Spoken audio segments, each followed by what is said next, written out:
What's up guys, David here, and in this video I'll talk about how I save money as a college student. The information in this video is backed by finance experts on Wall Street as well as well-known financial influencers like Kevin O'Leary, Andrew Tate, Graham Stephan, and Caleb Hammer. So, sit back, relax, and enjoy the information. By the way, everything I said was a joke. Or maybe not. Who knows, maybe one of them will actually react to this video and agree with me. So here's how I will structure this video. So the most common expenses college students have to worry about are rent/housing, transportation, supplies, and food.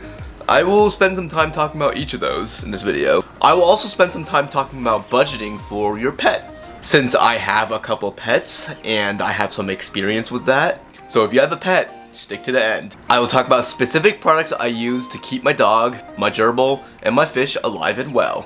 Also, I know tuition is technically the biggest expense for college students, but unfortunately there really isn't much you can do besides maybe applying for some scholarships and maybe not going to a private school if your parents aren't paying for it. Anyways, without further ado, let's get to it. When you're in college, you'll have the option to live on a campus dorm. Typically, living on campus is a lot more expensive for a much worse living condition. However, unfortunately, most schools require you to live on campus during your freshman year. If your school does not require you to live on campus and you don't really care about the college dorm experience, trust me, there really isn't much. You should really consider living off campus, especially if you have a car. Like I mentioned earlier, in my personal opinion, I don't think living on a dorm has any advantages in terms of like making friends, but it has tons of disadvantages in terms of RAs and the compact living conditions and the shared restrooms. When looking for off-campus apartments, it's actually pretty easy to find cheap apartments. Go on apartments.com or any other apartment listing websites and just filter it to the ones with the lowest rates and start doing your research from there. I'm not going to recommend you to go for the cheapest ones available because it's probably cheap for a reason, because it's poorly managed or it's in a bad part of town. But just start researching from there. Consider the reviews for the apartments as well. I mean, if it's just a little bit old, that's okay. But if it has like mold issues, rats, or cockroach problems, maybe go for a different place. Typically, the cheaper apartments will be the ones further away from campus. But if you have a car and you don't live in like a big city, it really shouldn't make a big difference. You may also want a few roommates to make rent a little bit cheaper. I recommend 2 to 3 roommates, nothing more than that. I also recommend moving in with either friends or people that you kinda know and not just let the apartment randomly assign roommates for you. Just ensure that your roommates are people you can actually get along with and not a 33-year-old man who took a 15-year gap after high school. Trust me, as weird as it sounds, those people do exist. I'm not saying there's anything inherently wrong with starting college at 33, it's just a little bit unusual. Most apartments have different stories or floors. If the rent is the same for a room in all of those floors, or similar at least, I recommend taking the bottom floor. That way, it's just easier to transport groceries into your apartment. If you want to save even more money, you can also rent a house and split it with a few of your friends where everyone can just split the rent, where everyone will just split the rent. Just please make sure they're responsible people. Otherwise, things can get kind of ugly. My last advice is to look for promotions. Like for my college apartment, there was a deal where you can get $100 off your monthly rent for a year if you sign your lease within a certain amount of time or something along those lines. Typically, these promotions will take place either during the fall where apartments are desperately trying to get people to renew, or during the summer when apartments are desperately trying to fill in any vacancies. So now I'll talk about transportation. I personally think having a car is the best form of transportation you can have. Yes, it's probably more expensive than taking the bus every day, but it's the cheapest way you can get groceries and make food. I mean, getting Uber Eats every day can add up the bills quite quickly. And I know there's Instacart, but as someone who's previously actually worked for Instacart, I can guarantee you that it gets kind of expensive.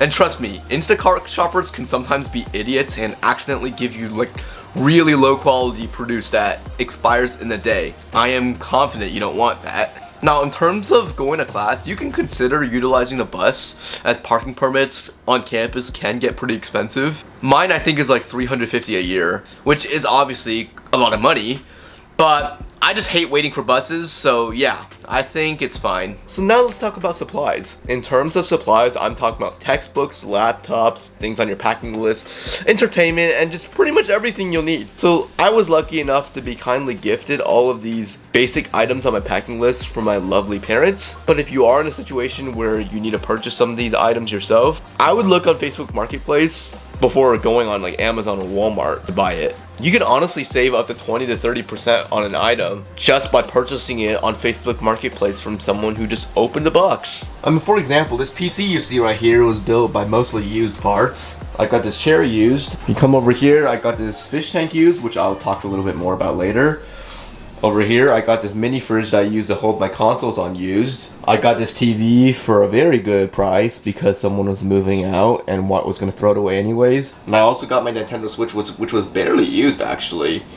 And it came with like 3 games for less than the original price. I also got this Meeple board used, which I honestly think was still kind of expensive, but hey, it's a good board. So yeah, all of those items I just talked about, I got on Facebook Marketplace for pretty much a fraction of the cost.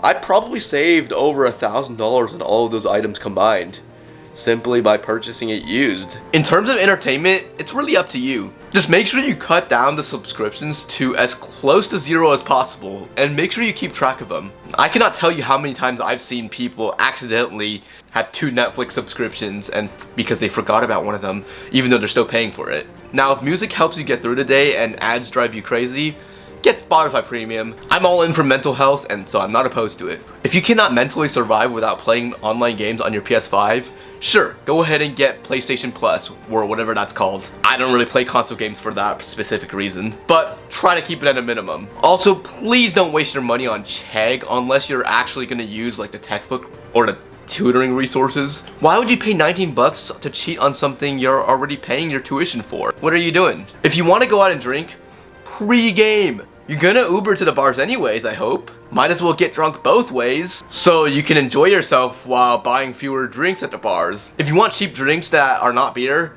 try champagne. There are so many affordable bottles out there that are pretty freaking good. So now I want to talk a little bit about clothing. I know people love to talk about thrifting, and I love it as well. Yeah, I think it's very fun, and I strongly encourage it because you can find some great deals. But if you're on a last minute hunt for a specific type of clothing for like a party or an event, go to Walmart. I assure you, you can pretty much find anything you need unless you're looking for like a suit or a gorilla costume, that is. Lastly, I want to talk a little bit about food. Now, before I get into what you should do, I want to get one misconception out of the way, and that is that fast food is not cheap. So do not eat fast food every single day, unless you want to be broke while looking like a hippo, that is. The only exception to this is maybe the $5.99 cravings box at Taco Bell, which usually lasts me about 2 meals, but still don't eat that every day either, because it's not very nutritious. If you want to save money, you have 2 options: meal prep or cheap microwavable food. I personally believe you should have a mixture of both. Eating microwavable food every day is probably not going to make you fall victim to the freshman 15 because the portion is usually not large enough to really make you gain weight unless you eat like 3 portions per 1 meal. But it's probably not going to be super helpful if you want to be in good shape. I also understand if you don't have a whole lot of time to cook all the time, or you don't want to eat the same meal every day. If you want me to make a cook with me video, which it's basically a video where I teach you how to cook stuff that doesn't take very long, mostly in an air fryer, let me know in the comments below. Just know that I'm not a super creative or talented cook. I just know how to get by. Let's do a like goal. If this video gets 50 likes, I'll make that video introducing my recipes. Alright, so now I'll talk about my pets. So I'll start with my dog. This is Julius.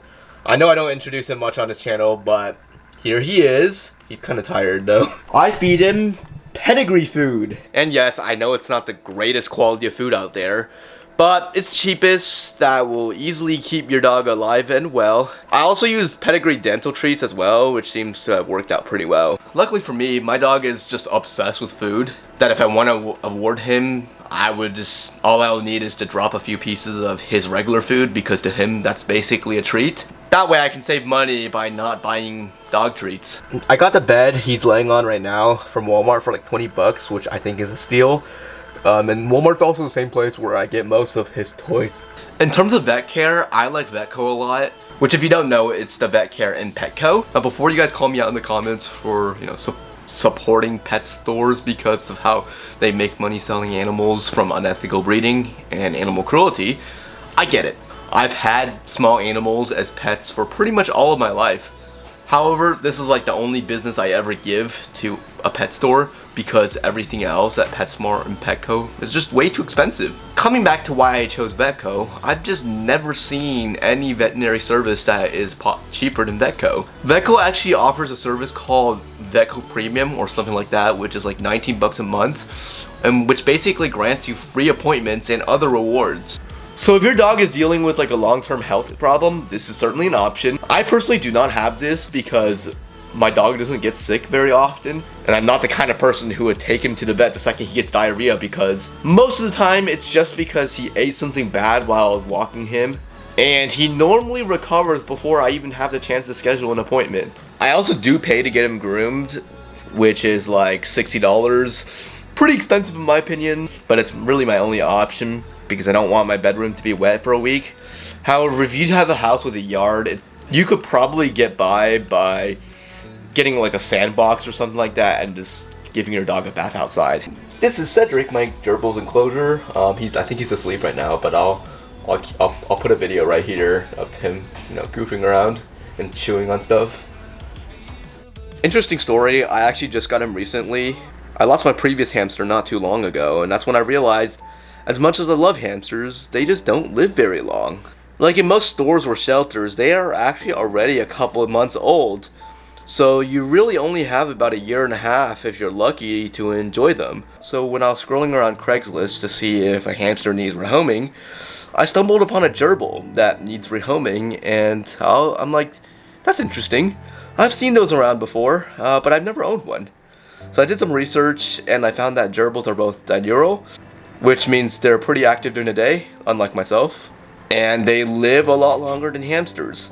They also don't get sick as much as hamsters unfortunately do, so yeah, that's why I decided to move away from hamsters for now. For Cedric's enclosure, I reused a bin I got for $15 at Walmart a while ago. Yes, it is over 450 square inches, so hamster police, I respect your concern, but please don't come after me. I've actually used this wheel for a while already. It's an 8-inch wheel, and I've pretty much reused it with all my dwarf hamsters. Over here is a little hideout that I 3D printed, so yeah, that was pretty cheap. For the bedding, I got like a big bed pack from Walmart for like $30, but it's like really big. That's probably enough to fill this entire bin if I want to. And that'll probably last me for over a year, so I'm okay with it. I'm actually thinking about getting a new wheel because Cedric does like to chew, no matter how much cardboard and toys I give him. And I'm also thinking about getting this guy a partner, as I am aware that gerbils like to live in pairs, but that's something I'll probably consider after I graduate. Here he is. Hey buddy, Cedric. He probably just comes out when he wants food, but I already gave him food, so I'm not feeding him anymore. So yeah, I hope you noticed that none of these items were from a pet store. Do not purchase an item from a pet store. Unless you want to get ripped off, that is. If you want to avoid purchasing an animal from a pet store, always look on Craigslist for animals that need rehoming. There are a lot of people who have adopted a hamster or a gerbil that just did not do research and did not realize the commitment that it takes to raise these pets and realize that they can't take care of them anymore. This is where you can come in to adopt them. Many would even give them away for free or at a very low price with their enclosure and other materials.